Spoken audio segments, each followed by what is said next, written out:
Gloire à Dieu. Êtes-vous prêts pour la parole ce matin? Si vous ne me connaissez pas, je suis pasteur, je suis enseignant. Je prêche pas. Des fois, je prêche, mais plus souvent, j'enseigne. Il y a une différence entre la prédication et l'enseignement. La prédication exclame les choses, proclame les choses, pour inspirer, pour nous d'agir, pour être inspiré en action, pour faire quelque chose. Et c'est bon, j'aime ça, et j'aime l'onction de prêcher quand elle arrive sur moi. Mais plus souvent, l'onction est là pour enseigner, je suis enseigné. L'enseignant explique les choses. Mais si vous êtes habitué d'un prédicateur qui prêche et tout est en feu et il crie et pousse les choses en tout le temps pour arriver avec un enseignant. C'est plate. Non, il y a une onction différente, mais c'est bon, toujours pas Dieu. Donc, on va regarder la parole ce matin. Tournez à Hébreux 11. Et parce que j'explique et je suis enseignant, j'ai toujours plusieurs versets. Je ne prends pas juste un texte, un verset, et je prêche pour une heure sur un verset. Non, on va regarder plusieurs versets, parce qu'un verset va expliquer un autre, qui va expliquer un autre, et c'est bon de comprendre. Des fois, on croit certaines choses, mais on a besoin de comprendre pourquoi on le croit. N'est-ce pas? OK? Et même si ce n'est pas une prédication, tu peux toujours dire Amen. C'est bon avec cela. Hébreu, parce que la foi, nous sommes centre de la foi triomphante. Fondé la base, le verset pour cela est 1 Jean 5, 4. On va commencer là. 1 Jean 5. Et c'est pas comme j'ai pas assez de versets, je vais ajouter plus. 1 Jean 5, verset 4 dit, « Parce que tout ce qui est né de Dieu triomphe du monde. Et la victoire qui triomphe du monde, c'est notre foi. » Donc, la foi est vraiment importante. C'est essentiel pour chaque chrétien, mais on a besoin de comprendre c'est quoi la foi. J'ai demandé à une madame, une amie de moi, sa mère était vraiment malade avec un cancer et elle a prié pour la guérison et les choses. Et j'ai demandé, parce que tout on reçoit de Dieu, on reçoit par la foi. On va regarder ça. Mais j'ai demandé à mon ami, est-ce que ta mère, elle a la foi pour la guérison? Parce que ça nous aide, comment de prier. Parce que Dieu nous rencontre au point de notre foi. C'est pourquoi il a demandé, Bartimée, qu'est-ce que tu veux, monsieur aveugle? Voyons, qu'est-ce que tu penses que je veux? Alors, je ne sais pas. Où est notre niveau de foi? Parce que notre foi change en tout le temps. Parce que c'est une substance surnaturelle. Jésus a félicité les disciples, pas beaucoup, mais de temps en temps, pour la foi, mais plus souvent, il a réprimandé pour un manque de foi. Pourquoi vous avez un peu de foi? Mais une autre fois, il a dit, pourquoi vous n'avez aucune foi? Bon, Jésus a dit, on a un peu, qu'est-ce qui se passe avec notre foi? Maintenant, on a rien. Oui, parce que ça change. Mais on va regarder comment on devrait recevoir la foi, avoir plus de foi. Parce que la victoire qui surmonte le monde, ou triomphe le monde, c'est notre foi. Le juste vivra par la foi. On marche par la foi et non la vue. Nous sommes sauvés par la grâce au moyen de la foi. Voyons. Nous sommes justifiés par la foi, la Bible dit. C'est pas possible, c'est impossible pour lui d'être agréable sans la foi. Wow! Et quelqu'un dit, oh, tu parles de foi en tout le temps, c'est trop. Ah, je pense pas, parce qu'il semble, on marche par la foi, on vit par la foi, il n'est pas content sans notre foi, on reçoit par la foi, on dit on reçoit des fois par la main de foi. Donc, on va regarder la foi ce matin. Donc, tournez à Hébreux 11. Verset 1 dit, « Or la foi est une ferme assurance des choses qu'on espère, une démonstration de celles qu'on ne voit pas. » J'aime ça, c'est une ferme assurance. OK, quelqu'un a besoin de m'aider avec un mot, je pense. Quand tu achètes une maison il y a un document. En anglais, c'est le title. Comment ça s'appelle en français? Le titre? Nous avons un titre pour la maison. Et le titre, c'est bon, tu comprends?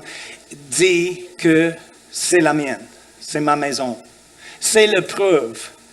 C'est pas possible de porter la maison partout, c'est ma maison. Non, j'ai un document qui dit c'est le mien.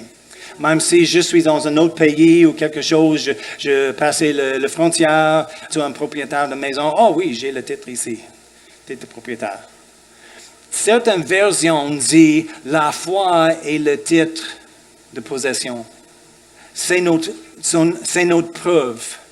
C'est notre ferme assurance. Donc, quand j'ai reculé l'histoire, j'ai demandé à mon ami, ta mère a la foi pour être guérie? Parce que j'ai demandé, est-ce qu'elle croit en quelque chose? Elle croit quoi exactement? Et mon ami dit, ah oui, elle aime le Seigneur. J'ai pensé, attends, je n'ai pas demandé, est-ce que ta mère aime le Seigneur?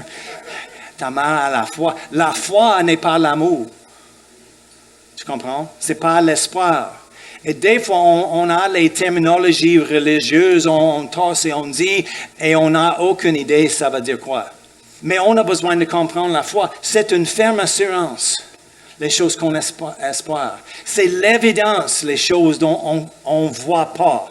Donc, quand on prend la parole de Dieu et il dit quelque chose, c'est notre promesse de Dieu et on peut mettre notre foi, on peut croire, on peut mettre notre confiance dans sa parole qu'il va dire exactement comme il a dit, il va faire. C'est la foi. Même si on ne voit rien, on ne voit pas. L'Éternel est mon berger, je ne manquerai de rien. C'est biblique, c'est une promesse de Dieu. Est-ce qu'on croit cela? Amen. On dit oui, mais des fois, nos actions, nos paroles disent une autre chose. La foi est une ferme assurance, pas juste une récitation de quelque chose, c'est une ferme assurance. Comme plusieurs, on comprend, on croit nous avons une demeure au ciel. Si nous sommes sauvés, vous êtes sauvés, vous avez accepté Jésus, on croit nous avons une demeure au ciel. C'est une des questions dans le script, on demande les personnes sur la rue. Vous connaissez où tu vas monter où? Pas monter où? Tu arrives où? Après la mort.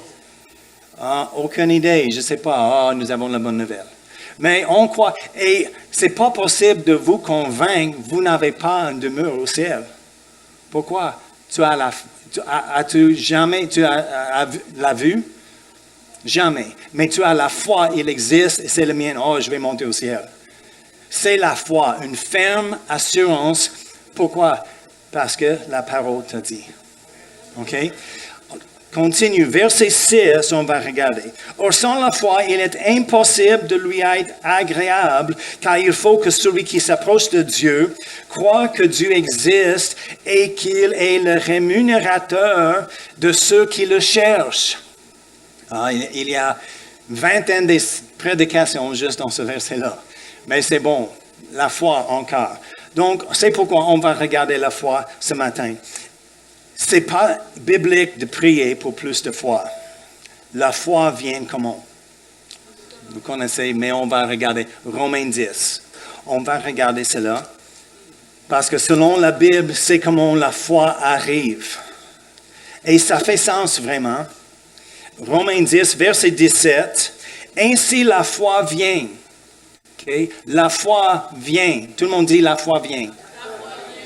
Absolument. De ce qu'on entend, et ce qu'on entend vient de la parole de Dieu. De sa parole, on entend la parole, il produit la foi en nous. Il n'a pas dit parce qu'on a entendu. De ce qu'on entend présentement. Et littéralement, le temps de verbe utilise là, c'est quelque chose de continuel. On entend et on entend la parole. C'est toujours dans le présent. On entend, la foi vient de ce qu'on entend. Et n'importe quelle chose? Non, la parole de Dieu. Donc la foi vient de la parole. C'est un de nos grands problèmes dans les églises aujourd'hui. On n'a pas la foi. Pourquoi? Parce qu'on ne connaît pas la parole. La foi vient de ce qu'on entend et ce qu'on entend de la parole. Donc, vous avez la possibilité de recevoir la foi, d'avoir plus de foi ce matin parce que vous, pas juste écoutez, mais vous entendez. Mais demain, qu'est-ce qui se passe? Lendemain, mercredi, jeudi, vendredi, samedi, qu'est-ce qui se passe? On a besoin de continuer d'entendre. Même si c'est notre voix qui parle la parole, on entend la parole. Je lis la parole, j'entends, je déclare la parole. Retournez, reste là à Romains 10, mais commencez à verset 7.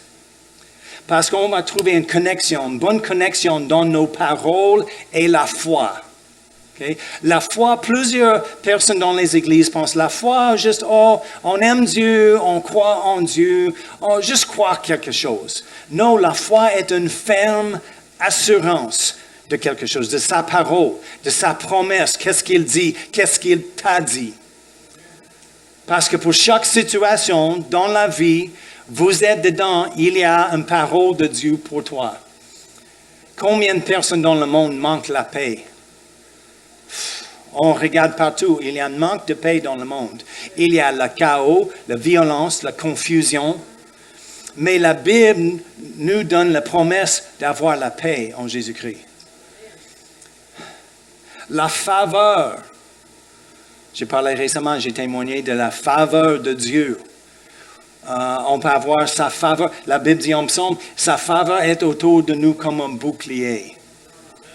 Votre foi est dans ce verset-là où tu dis que tu es toujours passé pour les promotions. Toujours au travail, quelqu'un d'autre reçoit la promotion. C'est jamais moi. Je dis non, dans le psaume, il dit, je suis entouré avec sa faveur comme un bouclier. Ça me protège. Si quelqu'un entre dans ma présence, il a besoin de passer le bouclier, la faveur de Dieu. Et soudainement, il m'aime. Je trouve j'avais les personnes qui m'ont dit, les étrangers, je ne sais pas pourquoi je fais pour ça, mais je t'aime. OK, monsieur étranger, c'est bon. Merci beaucoup. C'est la faveur de Dieu. Nous sommes favorisés, c'est la faveur. Au travail, dans le voisinage, avec la famille, dans la famille, faveur. Oh, mais non, pas ma famille. Tout le monde est contre moi. Si tu dis, mais la Bible dit, nous sommes favorisés. Nous avons la faveur de Dieu. OK, en tout cas. Romains 10, verset 7. Qui descendra dans l'abîme, c'est faire rencontrer Christ d'entre les morts. Qui dit-elle donc? La parole, verset 8, OK. La parole est près de toi, dans ta bouche et dans ton cœur. OK, vous vous rappelez, on parle au sujet de la parole. Il dit, c'est proche de toi, dans ta bouche, dans ton cœur. Deux endroits. Or, c'est la parole de foi que nous prêchons. Si tu confesses, et il donne l'exemple, si tu confesses de ta bouche le Seigneur Jésus, et si tu crois dans ton cœur que Dieu l'a ressuscité des morts, tu seras sauvé. C'est simple. Tu as besoin de croire que Jésus est le Fils de Dieu. Tu crois avec le cœur. On dit notre esprit des fois. Pas le cœur qui bat, on comprend. Mais c'est notre esprit. Avec notre esprit, on croit. Mais c'est pas la fin. On a besoin de déclarer notre foi. On confesse Jésus. C'est pourquoi Paul a dit à le gardien de la prison, il a dit, qu'est-ce que j'ai besoin de faire d'être sauvé?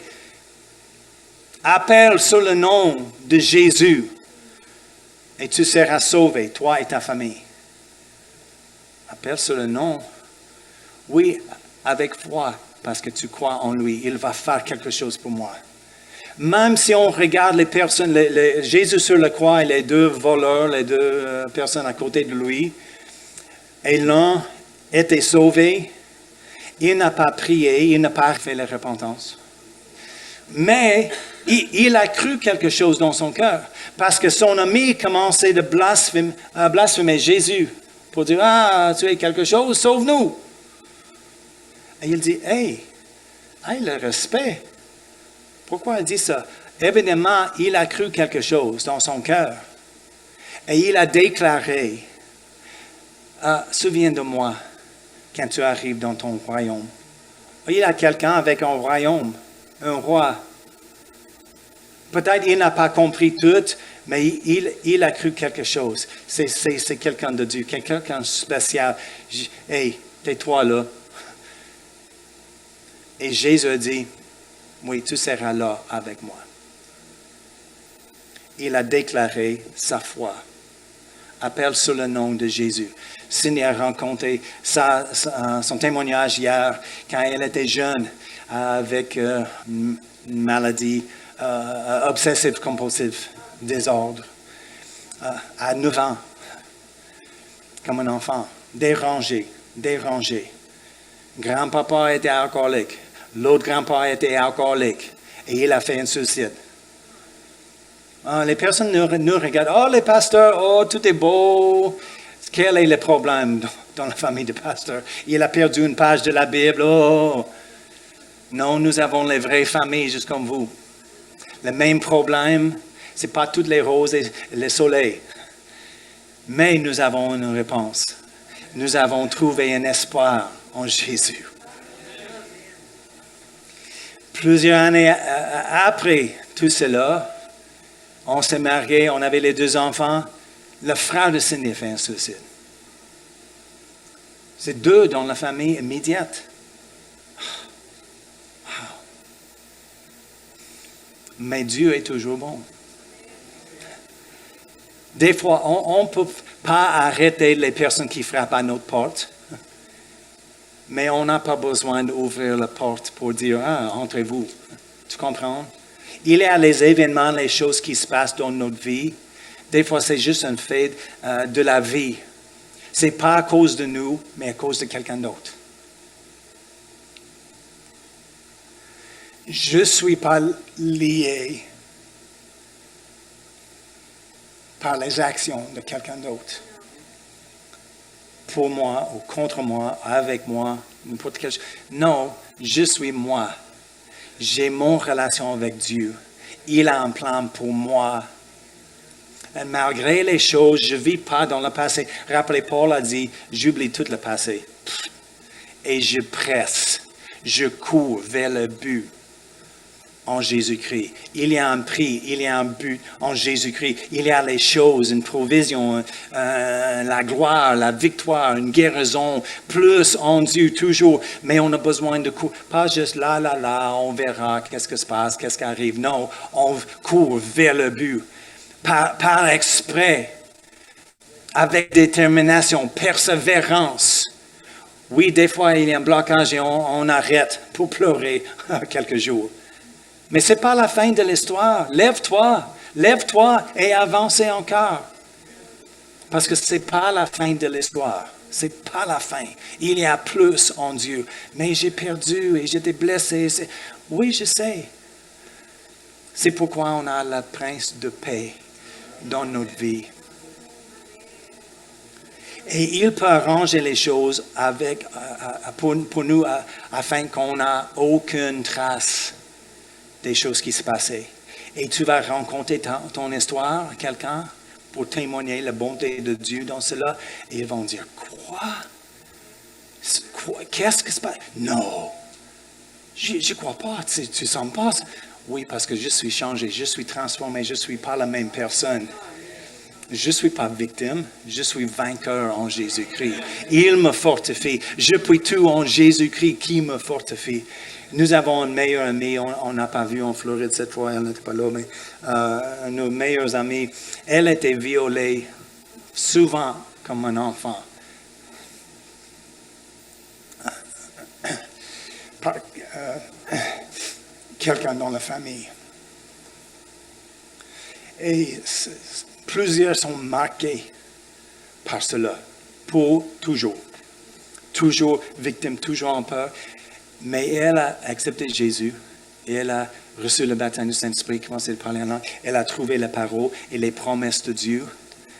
Et elle a été transformée. Paul a dit, ne soyez pas conformés à ce monde, mais soyez transformés par le renouvellement de votre intelligence. Comment? Par la parole de Dieu. Mettre notre foi dans la parole de Dieu, de croire comme ça. elle peut prêcher la parole. Elle n'est pas dans le ministère, mais elle peut enseigner, elle peut prêcher la parole. Si tu le racontes aujourd'hui, comme les 3 garçons hébreux dans le feu, aucune trace, aucune odeur de fumée. Et quand elle dit son histoire, tu dis, c'est pas possible. J'ai ri parce que quelqu'un a demandé, parler avec elle, la personne a partagé le problème avec elle. Elle dit, oui, je comprends. Et la personne a ri ici, qu'est-ce que tu comprends? Les chrétiens, vous n'avez aucun problème. Tu ne comprends pas ma vie. C'est un témoignage de la grâce et la transformation de Dieu. Parce qu'il n'y a aucune trace. Non, laisse-moi te dire mon histoire. Et je ne suis pas coincé là. Je suis libéré. OK, on a pris un petit tour aujourd'hui, mais Romains 10, verset 8.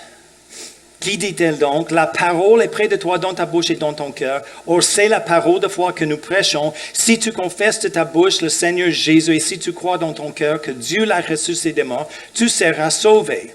Car c'est en croyant du cœur qu'on parvient à la justice et c'est en confessant de la bouche qu'on parvient au salut.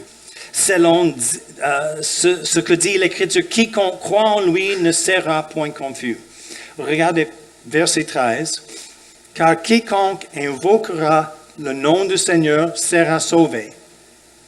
Comment donc invoqueront-ils celui en qui ils n'ont pas cru? Et comment croiront-ils en celui dont ils n'ont pas entendu parler? Et comment entendront-ils parler s'il n'y a personne qui prêche? Et comment y aura-t-il des prédicateurs? On comprend.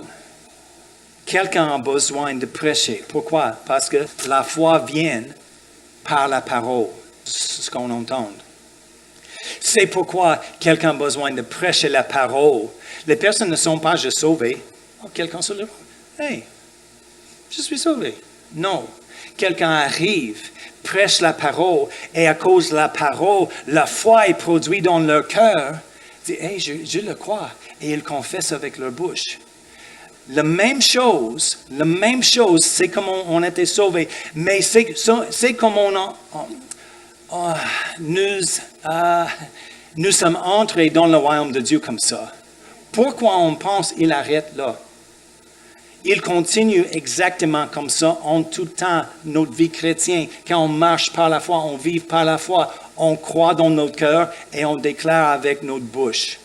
Parce que regardez, on continue, verset 1, verset 14, verset 17. OK. Ainsi, la foi vient de ce qu'on entend et ce qu'on entend vient de la parole. Si on regarde Éphésiens 2, juste rapidement, verset 8. Car c'est par la grâce que vous êtes sauvés. Oh, voyons, on n'était pas sauvés par la foi. Nous sommes sauvés par la grâce. Mais regarde, par le moyen de la foi. Ça veut dire quoi? Comment ça fonctionne? C'est la grâce de Dieu. Une puissance de Dieu. On ne mérite pas. La grâce nous rend recréés en Jésus-Christ. Il travaille en nous, la grâce. Mais la grâce est activée par la foi. Parce qu'on croit, quelqu'un a prêché, et on croit et on reçoit cela. Et quand on déclare notre croyance, notre foi avec notre bouche, la grâce commence et nous sommes recréés, une nouvelle création, Jésus. C'est comment ça fonctionne. Il fonctionne dans les autres choses aussi. On prend la parole, tournez à 2 Corinthiens 4. Verset 13, oui. 2 Corinthiens 4, verset 13, remarquez. Et comme nous avons le même esprit de foi. Il y a un esprit de foi. Vous pouvez remarquer quand quelqu'un est dans la foi, il y a un esprit de foi. Tout est possible. Parlez l'un des bleus. Tu comprends? Mais tout est possible. Pourquoi? Dieu dit, la parole dit,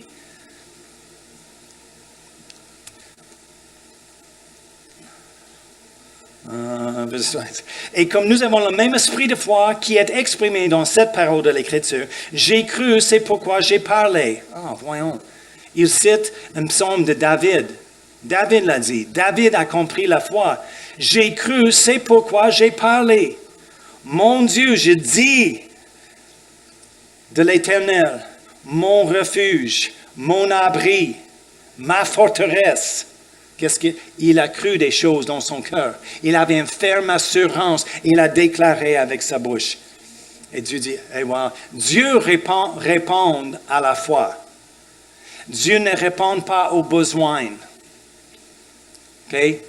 Comprenez ça. Est-ce qu'il y a les besoins dans le monde? Pourquoi Dieu ne fait rien? Parce qu'il est touché, il aime les personnes, mais il agit par la foi. Et on répond à la foi, pas besoin. Combien de temps on avait besoin et on plaidait, on fait, mais rien de foi. Et qu'est-ce qui arrive? Rien. C'est pourquoi les réunions de prière dans les églises sont le moins à assister. Parce que les personnes, on a prié, on a plaidé. Pour plaider avec Dieu, c'est par la foi. Jacques a dit, si on ne prie pas par la foi, ne s'imagine pas que tu vas recevoir quelque chose. On a prié 100 fois, on ne reçoit rien, on dit, ah, la prière ne marche pas. Et c'est pourquoi les personnes ne viennent pas à la prière.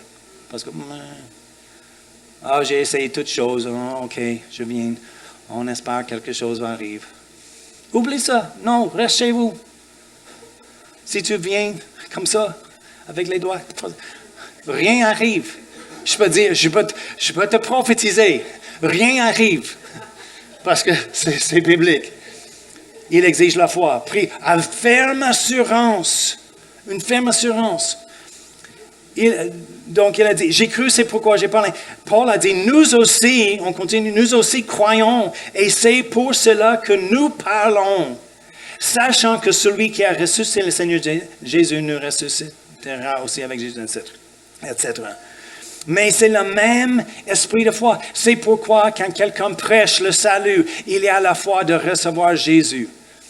Le même principe, quand quelqu'un prêche au sujet de la guérison, la foi est produite pour recevoir la guérison. C'est le même principe. On n'a pas le temps aujourd'hui, mais Paul a dit, il a prêché, et il a vu que l'homme avait la foi d'être guéri. C'est clair, Paul a prêché, donc quelque chose il a prêché, donner la foi pour la guérison. Il n'a pas prêché la condamnation. Il ne produit pas la foi pour la guérison. C'est pourquoi dans mon église traditionnelle, on n'avait pas la guérison parce que ça n'était jamais prêché. On n'a reçu pas la foi pour la guérison parce que ça n'était jamais prêché. On était toujours malade. La grande liste des personnes à l'hôpital. Tournez la page, il y a plus. Pourquoi? Ça n'était jamais prêché. Mais quand j'ai entendu la parole, par ces meurtrissures, nous sommes guéris. N'oubliez pas tous ses bienfaits. Il a pris toutes nos maladies, pardonné toutes nos iniquités. Toutes? Des fois, c'est expliqué. Attends, calme-toi, pas vraiment toutes. Mais la Bible dit tout. Oui, la Bible. Mais parce que tu sais, ma grand-mère. Ta grand-mère est dans la Bible? Non. Tu comprends? On fonde notre foi souvent sur nos expériences. Mais, non. Et on baisse la parole de Dieu pour matcher nos expériences. Parce que nous sommes à l'aise avec ça. Mais pour dire, j'ai besoin de changer quelque chose? Pourquoi? J'ai fait le meilleur. Dieu me connaît. Il m'aime. Je peux faire n'importe quelle chose, il m'aime. Oui, c'est vrai. Mais il agit pour nous par la foi. C'est pourquoi tout le monde touchait Jésus dans la foule. Mais une personne, soudainement, il a arrêté. Qui m'a touché? Quelqu'un, madame, avec la foi, touché. Et sa foi a donné action, attiré la puissance de Dieu vers elle. Malgré tous les... Jésus dit, qui m'a touché? Les disciples, Jésus, garde la foule. Tout le monde te touche. Mais il dit, non. C'est une touche de puissance, une touche de foi. Quelqu'un arrive avec la foi et la puissance, une puissance sortir de moi. Jésus toujours a la puissance aujourd'hui, prêt pour sortir de lui par la touche de foi. C'est sa foi la guérit, ta foi peut te guérir. C'est la même foi. Et c'est pas pour regarder nous, ah, regarde ma grande foi, j'ai été guéri, j'ai déjà même malade, j'ai la grande foi. Tu as reçu la foi où? De Dieu. Il nous a donné la foi. C'est juste pour nous de développer notre foi. Comment? Selon la parole. Pas parce qu'on a entendu. C'est notre erreur des fois. L'ennemi dit, oh, tu as déjà entendu cela. Oui, je comprends la guérison, pasteur. Ah, j'ai entendu la puissance des paroles. Mais ils viennent juste d'une connaissance intellectuelle. Dieu est esprit. La foi est produite dans notre esprit et relâchée avec notre bouche et ils ne viennent pas de notre intellect. C'est pourquoi si on a juste une compréhension intellectuelle de la Bible, comme un livre d'histoire, les poésies, d'autres choses, comme le Journal de Québec, j'ai lu l'information, je peux réciter. C'est tout ici. On a besoin de changer les choses intellectuelles et mettre dans nos cœurs. Et avec cela, quand on déclare la parole de notre cœur avec la foi, une ferme assurance. C'est pourquoi Dieu a dit, lumière soit. Oh, lumière. Je ne sais pas, les anges, c'est vraiment sombre ici. Il y a beaucoup de noirceur. Lumière. C'est comme on parle. Souvent. Prends-la. L'Éternel est mon berger, je ne manquerai de rien.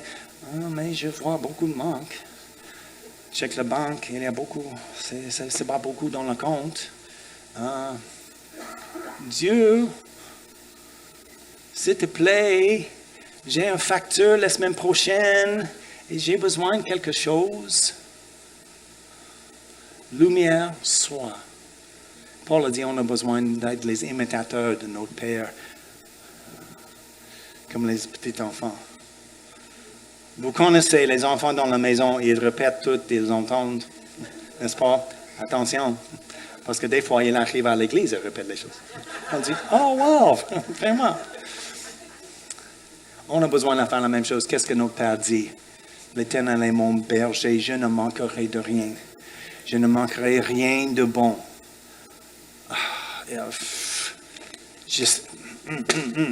faire une liste pour c'est notre nourriture comme Popeye. Tu connais Popeye, c'est le même nom en français. Le Popeye avec l'épinard, le canette d'épinard. C'est notre épinard. Nous sommes faibles. Oh, l'ennemi contre toi, il y a les empêchements, toute la famille, tous les collègues. Et oh, je suis vraiment... non, je suis la taille de non le cul. En dessus, et pas en dessous. C'est les choses, c'est notre nourriture spirituelle pour la foi. On a besoin, dans ce monde aujourd'hui, on a besoin, il faut qu'on ait une foi très, très forte. Il n'arrive dans aucune autre façon, sauf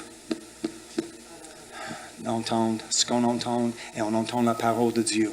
Et c'est pas assez juste pendant 40 minutes dimanche matin. On donne un petit boost, mais chaque jour, sois nourri, comme les pluchettes de blé d'Inde.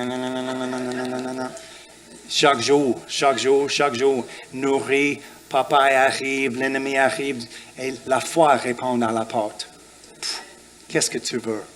Oh non, pas ici dans ma maison. Mon Dieu m'a dit, il est mon berger, je ne manquerai de rien. Manque, sors d'ici. Il dit, ok.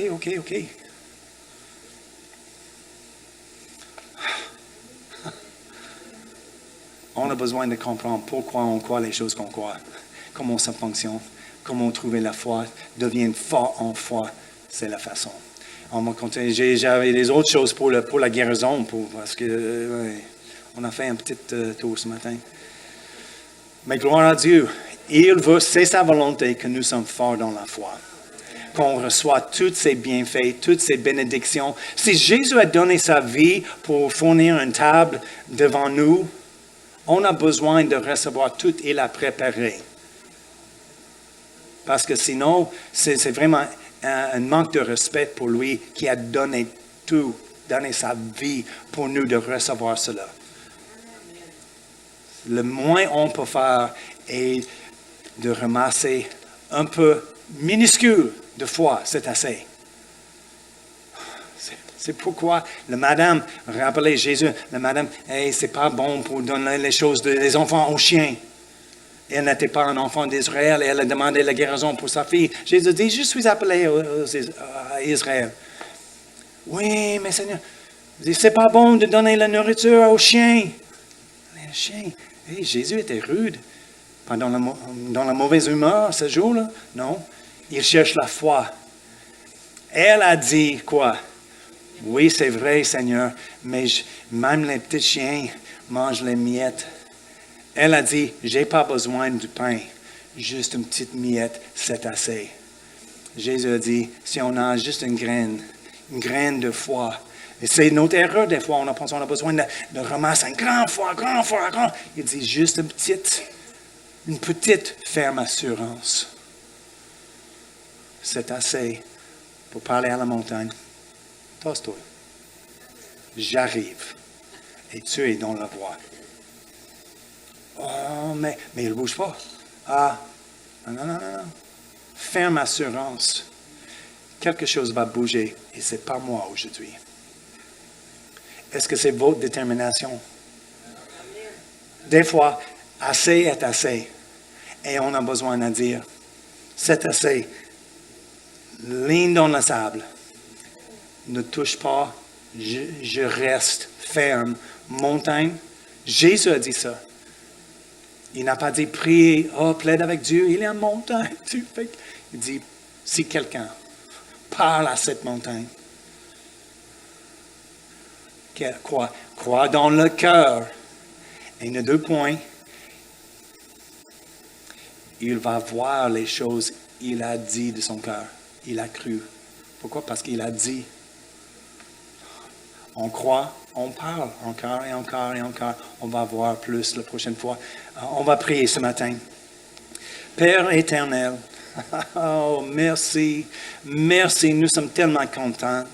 Merci pour ta parole, merci pour ton esprit, merci pour la mesure de foi que tu as donnée à chacun. Et c'est notre responsabilité de développer ça.